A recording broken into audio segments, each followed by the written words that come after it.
Well, I guess we're doing another one of these. In one of my latest videos, we explored a versus matchup scenario of Super Earth from Helldivers 2 versus the Covenant from Halo. Now, after a short conversation I had, I am yet again compelled to use the Covenant in a versus matchup. But this time, I'll be pitting them up against the Galactic Republic from Star Wars. So grab your droid poppers, ignite your energy swords, because this is gonna get spicy.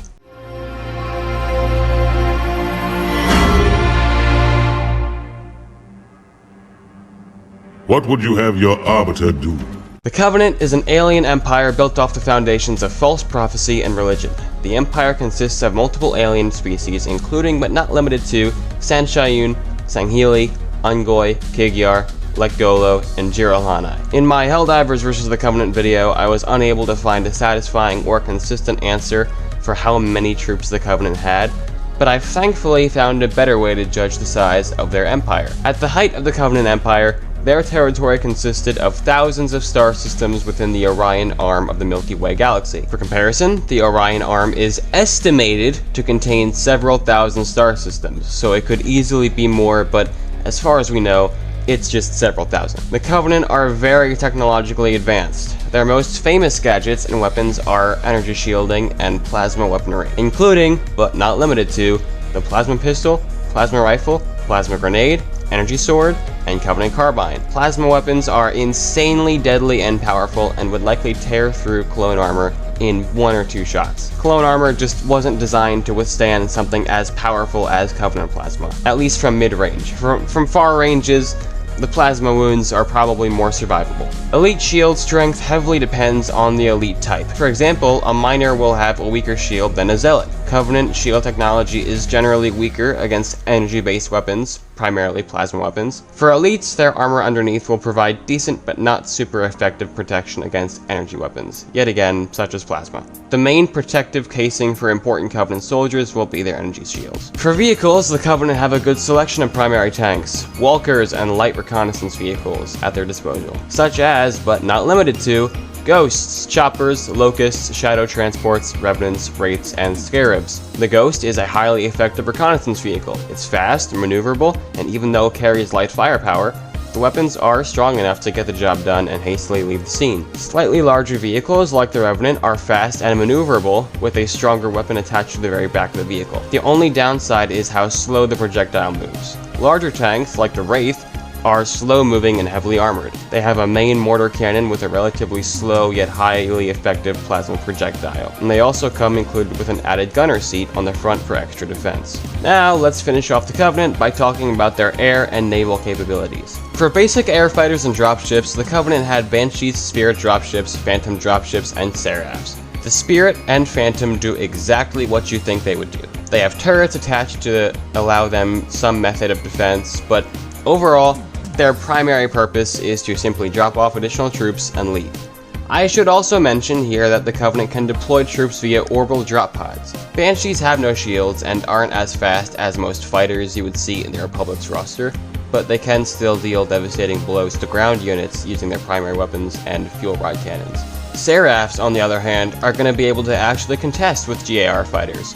They're faster, larger than Banshees, more powerful, and have actual shields. As for the Navy, the Covenant have quite a few ship types. The Covenant Navy contains cruisers, carriers, frigates, destroyers, corvettes, support ships, and of course, I suppose I could include the space station, known as High Charity, the Covenant's heavily defended Holy City. Covenant ships are pretty gosh diddly darn powerful, with shields that are highly effective against most weapons seen used by the UNSC. The only weapon the UNSC can use to penetrate the shields on Covenant vessels are MAC cannons, but those still take a few shots before actually doing significant damage. Covenant ships are well shielded and well armed with plasma turrets and torpedoes. I really do not want to underestimate just how formidable these ships are. And of course, you have glassing beams, the Covenant's ultimate orbital bombardment weapon.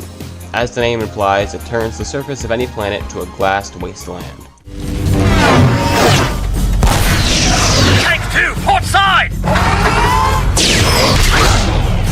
Great shot! The Galactic Republic was a powerful and corrupt government that had control over a large portion of the Star Wars galaxy. Their armed forces consist of a massive army of clone soldiers, which I again cannot find any concrete source for the exact number of. These clones are bred from the DNA of an extremely dangerous Mandalorian fighter, Jango Fett, and the clones are obviously led by their respective Jedi generals, of which there were over 10,000 during the Republic's peak. I can't tell you exactly where the Republic's territory stopped and ended, so instead I'll be relying on numbers to give us an idea of how big it was. I found two different answers to this question, each of them being drastically different. The first answer I found was that the Republic had control over 100,000 systems. The second answer I found was that 24,372 systems were represented in the Republic Senate. If I went with the 100,000 option, that would be an instant win for the Republic just based on sheer scale alone. So instead, I'll be saying that the Republic only controls 24,372 systems. That's how many are represented, and there are likely more, but for this scenario, I will only give the Republic that exact number.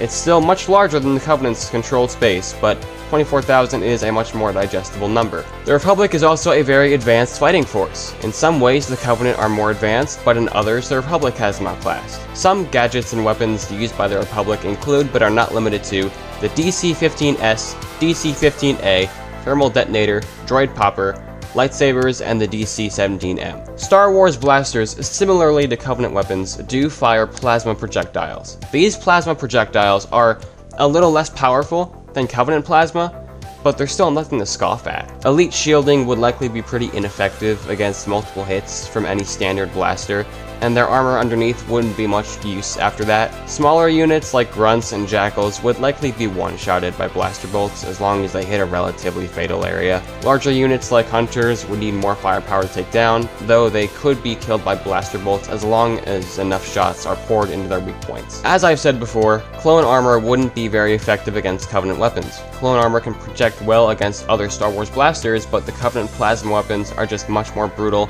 and devastating than Star Wars blasters. Their armor won't hold up for more than a couple shots. For vehicles, the Republic has a large variety of different walkers, tanks, and speeders that can be used in battle. For reference, the list of Republic vehicles includes, but is not limited to, AT-ATE, Turbo Tank, UT-AT, AT-RT, Bark Speeder, ISV Swamp Speeder, TX-130 Fighter Tank, AT-AP, AT-XT, SPHA Walker, and the AT-OT Troop Transport. Small reconnaissance speeders like the Bark Speeder are incredibly fast and pack relatively light firepower. Smaller tanks like the TX-130 aren't incredibly durable, but they make up for the lack of durability with their speed and intense firepower. Large walkers like the AT-TE are very durable and are packing relatively light yet effective firepower on the front and back, while the main cannon on the top packs a devastating blow for any enemy vehicles in the way. And then you got larger tanks such as the Turbo Tank, which are heavily armored and pack a ridiculous amount of firepower in the form of blaster turrets and a buttload of missiles. Now, let's finish off the Republic by going over their air and naval capabilities. When it comes to basic fighters and other aircraft, the Republic has vehicles such as the ARC-170, Y-Wing Bomber, V-19 Torrent, Headhunter, Jedi Starfighter, and LAAT gunship. Starfighters such as the ARC-170, Jedi Fighters, or V-19 Torrent are all much larger and faster than a Covenant ship such as the Banshee, but may face a challenge in the form of Seraphs, although I'm not entirely sure just how much of a challenge Seraphs would provide for the abundance of different specialized fighters the Republic would have, but I think it's fair to say the sheer number of Seraph fighters that can be deployed makes them a serious nuisance, even if the Republic fighters also have deflector shields. LAAT gunships serve the same purpose as that of a Phantom or Spirit. Its primary objective is to drop off troops. It has two cannons on the front, missiles on the top, and can sometimes be fitted with two bubble turrets on the side, but it won't always have those. As for the Republic's Navy, they sure as hell have a formidable force up their sleeves. The most common ship we see used in the Republic's Navy is the good old Venator Star Destroyer. But to list a few extra ships you don't see as often, the Republic is in possession of Acclamator assault ships, Victory 1 class Star Destroyers, frigates, corvettes, light cruisers, and even Super Star Destroyers, such as the Praetor class destroyer, Maelstrom class battlecruiser, and the Mandator class dreadnought. I can't tell you much about the Praetor or Maelstrom, aside from the fact that they exist, but the Maelstrom is supposedly one of the best ships the Republic has. Now for the Mandator, this thing is special. It's obviously massive, and it packs a buttload of firepower, but its hyperdrive engines aren't as good as a ship like the Venator. Now, I don't necessarily know what that means. Like, does that mean it's slower, or does that mean it can't jump very far? I don't know. But something I do know is that not many of these ships actually exist. They're solely used for defense, I assume, because of hyperspace limitations. And there's only like 8 of these things even in existence, but they're still cool. Okay, now you've heard me yap my ass off about this shit for long enough, so who's winning here? For this scenario, I'm going to say that the Covenant is invading the Star Wars galaxy. They take control of territory equivalent to what they own in the Halo lore at their peak. Like, we can just say that they took a few thousand systems that aren't necessarily within the Republic's territory. This also takes place before the Battle of Coruscant, meaning the Republic is also at its peak. Well, I'm just gonna come out and say it. I think the Republic wins at least 9 times out of 10. Good thing those bugs can't aim. The Republic is just much bigger, with a great industry to back it up. And if you think I do need to account for units, I'll have you know, it's just impossible to tell just how many units each side has. Specific numbers of Covenant soldiers have been impossible to find, and specific numbers of clone units are either ridiculously small and make no sense for a galactic-scale conflict like the Clone Wars, or they're just too vague and inconsistent. For example, some sources say the Republic had trillions of clones. Other sources say the clone army was billions strong, and then you've got Karen Travis saying that the clone army as a whole only consisted of 3 million troops, which is just a ridiculously small number that makes no sense, and it seems the wider fan base agrees on that. To fight a galactic scale war against a military as ridiculously large as the droid army, you're gonna need a lot more clones than 3 million. Then you also gotta account for the fact that not all of these clones will actually be deployed on the front lines. How many of those clones are being sent to Coruscant? How many are staying on Kamino? How many are being sent to outposts and bases on Republic-controlled worlds? How many are being assigned the role as officer and are instead spending all their time on Venators? So, realistically, it wouldn't even be 3 million clones on the battlefield, which gives us an even smaller number to work with. And then of course we have the infamous line from Attack the Clones. 200,000 units are ready with 1 million more well on the way. This obviously won't tell us how many clones are around by the time the Battle of Coruscant takes place, but I still feel the need to cover this. This line is just vague, and I don't think it's a reliable source. First of all, when characters say things like, "we have 1 billion troops," or "my troops outnumber yours 100 to 1, I don't think we should be taking their words literally. Fictional characters are prone to make estimates and exaggerations off the top of their heads, just like real people do. Like, I doubt Count Dooku literally did the math in his head when he was boasting about how much larger the droid army was compared to the GAR. Plus, the word unit can mean multiple things. What unit is being referred to here? Are we talking about individual troops, squads, platoons, whole battalions? All of those fit under the definition of a unit. So, like I said, this is just too vague and we can't use it. Something else we need to consider for Star Wars is that most battles you see in media, such as the Clone Wars animated series, are actually, canonically, supposed to be larger than how they're portrayed. I think some people find it easy to forget how massive the Clone Wars was, and that's because a lot of the battles you see in the animated show just look so small. Look at the sheer scale of the Battle of Geonosis. Look at all those clones and droids on the ground. Look at the Battle of Coruscant. Look at all the Venators and Separatist cruisers doing battle in space. Compare that to something you'd usually see in the Clone Wars. I mean, that's a fleet of like a handful of Venators, 2 or 3. There's a very blatant reason so many battles in the Clone Wars seem much smaller and more personal, and that all comes down to budgetary restrictions. The Battle of Kamino is probably the best example. The Separatist invasion of Kamino was intended to be a massive assault on the clone homeworld, and yet, in the show itself, this battle is portrayed as a very small battle with little consequence. I think it's also interesting looking at the first Clone Wars movie, and how large the opening battle of Christophsis was versus the later Battle of Teth. I think it's easy to see that most of the budget was placed into the Battle of Christophsis to make the film's opening as big and flashy as possible, while the rest of this movie's battles had to be on a much smaller scale as a result. So the point is, I can't tell you just how big the Clone or Covenant armies are, and what you see on screen for Star Wars usually doesn't properly represent how large or tough a faction or weapon really is. That being said, let's talk about cruisers. I really don't think the Covenant is going to have it as easy as some people might think here. It is estimated that the turbo lasers on Venator Star Destroyers have an output of 70 teratons of TNT per shot! For comparison, the meteor that struck Earth and killed the dinosaurs 65 million years ago was estimated to have an explosive yield of 72 teratons! That is absolutely insane! Covenant ships have like 30 meters of Covenant ships have like 30 meters of nanolaminate plating below their shields, and UNSC MAC cannons can penetrate those with 60 kilotons of TNT. If we go with 70 teratons, the entire Covenant Navy is absolutely cooked. And for reference, the Providence-class cruiser, used by the Separatists, has turbo lasers with a maximum yield of 1 teraton per shot, meaning Venators can obviously take a few teratons of force in return.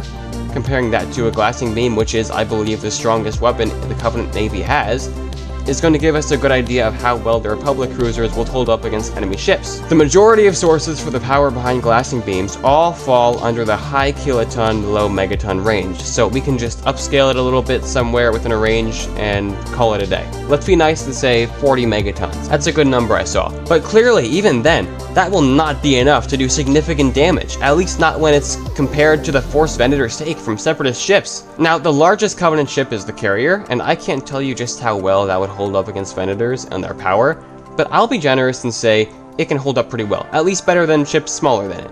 But as I've mentioned, the Republic has Super Star Destroyers. They're not common, but if they're needed, the Republic would surely make use of them. And then you also have the possibility of the Republic boarding a Covenant carrier. It would likely be difficult, but it's obviously a possible factor to take into account. Let's also be nice and lowball the Venators. Let's say their turbo lasers actually equate to 50 gigatons of force instead. That still severely outclasses Covenant ships. So even if I lowball these weapons, the Covenant is at a fatal disadvantage in naval battles. That would remove the likelihood of Covenant ships spending time glassing planets and battlefields, because they'd be far too busy trying not to get shot down instead. I think it's also worth mentioning that Star Wars hyperspace travel is faster than Covenant slipspace travel. Not only do the Republic's cruisers outclass the Covenant ships in durability and attack potency, but they can also reorganize across the galaxy faster than the Covenant can. Naval battles are just not being won by the Covenant. Based on all this information, I just cannot see how they can even compare. Ground battles are a slightly different story. Star Wars blasters will be very effective against the armor and shields used by the Covenant. Something like Hunters would be the biggest problems clones have to face, while something like a Jedi Master would be the biggest problem the Covenant has to face. As I've mentioned, clone armor won't be super effective against the devastating power of Covenant plasma weapons. Ground battles compared to naval battles will be much more evenly matched in my opinion. Air support for the Covenant would come in the most common form of Banshees, but Banshees wouldn't be able to compete with air support the Republic could receive from a Y-wing bomber, for example. Seraphs could support the ground forces too, but Seraphs would usually be too busy in the air dealing with other Republic starfighters. Any vehicles you see used by the Covenant in the mainline Halo games are getting outclassed by Republic vehicles. It's not really a competition. The Covenant do have stronger vehicles that appear in Halo Wars, for example.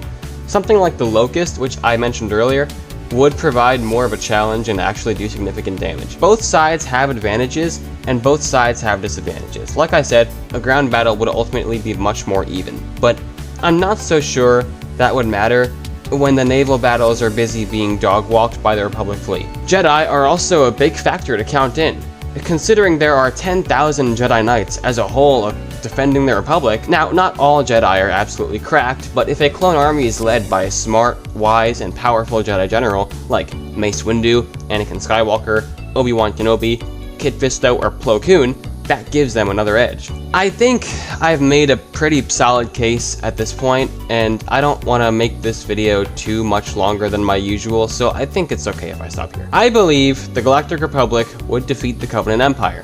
Do you agree? Do you disagree? Do you think I got something wrong? Was there anything I failed to account for? This is my first time ever actually power scaling, but I think this end result is actually pretty good. If you like stuff like this and want to see more, go ahead and like, subscribe, turn on that notification bell, and recommend me some other videos you'd like to see in the comments. You want me to do more extensive research like this? Or do you prefer the more casual style I use in past versus matchups? I don't know, let me know what you want. Anyway, thank you so much for watching, and I will see you in the next one.